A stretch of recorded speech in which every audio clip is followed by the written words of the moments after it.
అందరికీ నమస్కారం. ఉభయ తెలుగు రాష్ట్రాల్లో భక్తులు ఈ మధ్య యాత్రలు బాగా చేస్తున్నారు. చాలా సంతోషించాల్సిన విషయం. యాత్రల వల్ల చిత్తశుద్ధి బాగా పెరుగుతుంది, భగవద్ అనుగ్రహం కలుగుతుంది, అందులో సందేహమైంది. అందున ఇతర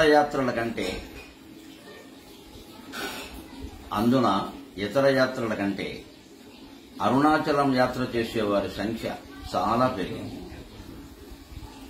పెరగడం సంతోషించవలసిన విషయమే అయినా దాని అసలు ఆంతర్యాన్ని తెలుసుకోకపోవడం, పైగా యాత్రికుల సంఖ్య వందలు, వేలు, లక్షలు దాటిపోవడంతో పర్యావరణానికి హాని కలుగుతోంది అని అరుణాచలం ట్రస్టు యాజమాన్యం వారు నాకు చేసిన విజ్ఞప్తి మేరకు ప్రత్యేకంగా నేను మీ అందరికీ నమస్కరించి ఈ విజ్ఞప్తి చేస్తున్నాను.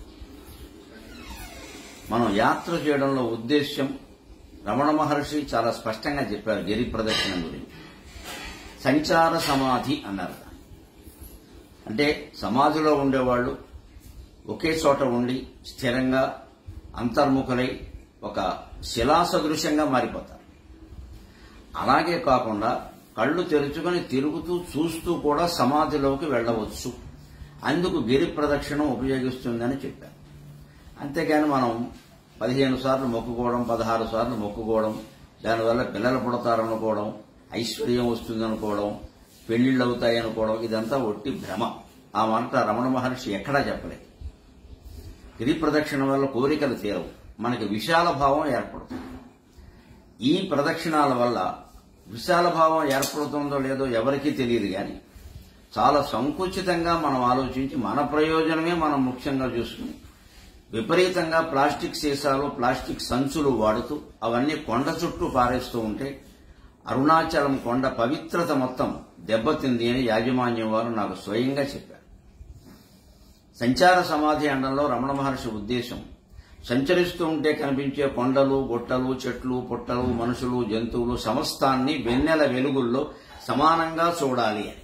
అది జరగకపోగా అక్కడ ఉన్న ప్రకృతిని మనం పాడు చేస్తున్నామంటే ప్రయోజనం మనకి లేకపోగా కొండకి నష్టం కలిగేలా, తద్వారా అరుణాచలేశ్వరుడు మనల్ని ఆగ్రహించేలా, రమణ మహర్షి సైతం బాధపడేలాగా మనం ప్రవర్తిస్తున్నామని భక్తులందరూ అర్థం చేసుకోవాలి.